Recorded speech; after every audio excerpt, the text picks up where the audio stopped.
Homeland Security on high alert after who just went missing within the U.S., and it's bad. 150 people brought to the U.S. for military training have gone absent without leave, AWOL, and they could be dangerous. Over 10 of them are missing and could be lurking anywhere in America.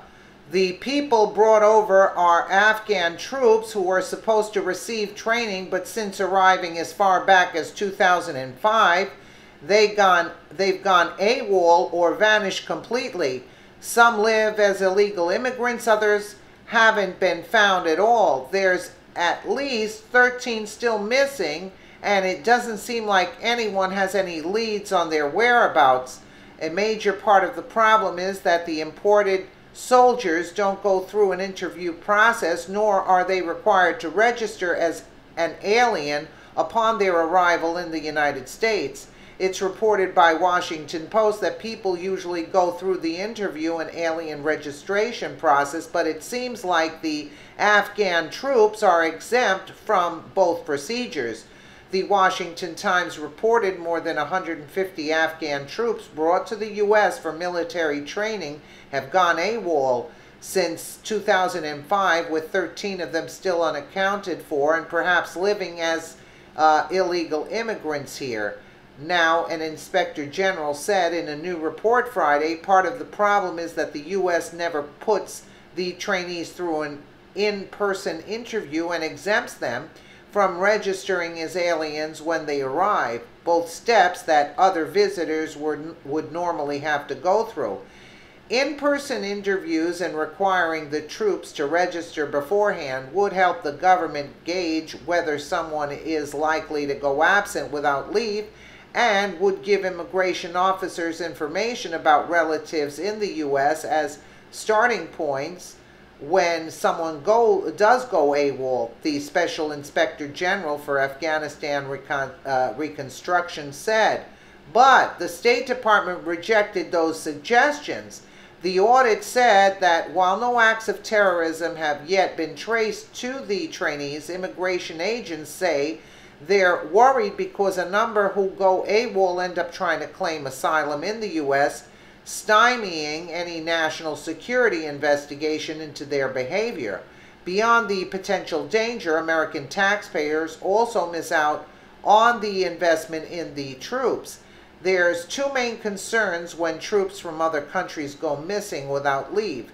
The first problem is that they could be dangerously lurking in the country and no one really knows who they are and where they're at.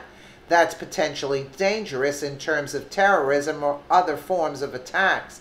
It's quoted above as there not being any acts of terrorism linked to trainees, which is good. It makes sense for the trainees who went AWOL to not commit any crime if they simply came here to secretly start a new life in asylum.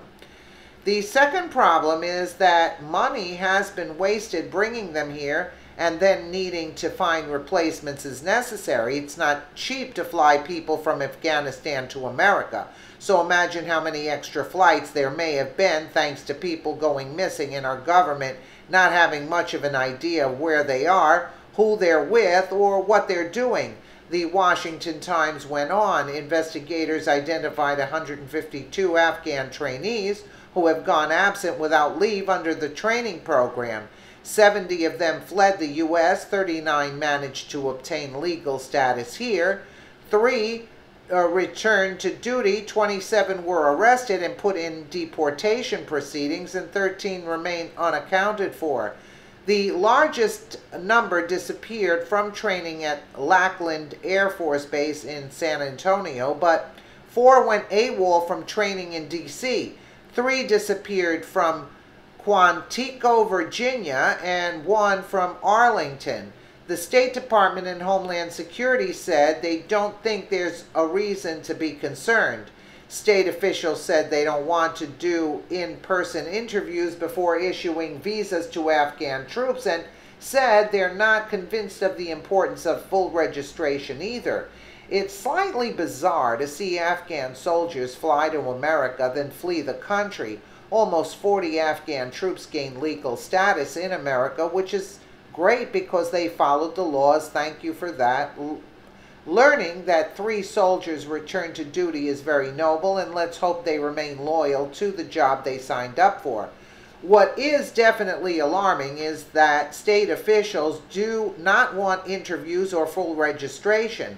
That doesn't make much sense if you ask a regular, everyday person.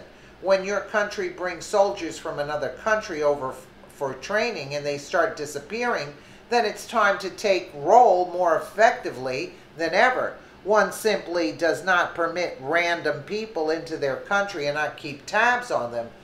Call it crazy, but they may want to consider the interviews and full interviews with which one might determine the soldier is bound to haul off once they hit pay dirt in America. Should there be more strict vetting upon everyone entering the country? For the people who are against extreme vetting, how would you ensure someone entering America is safe to have as an overnight guest? They don't.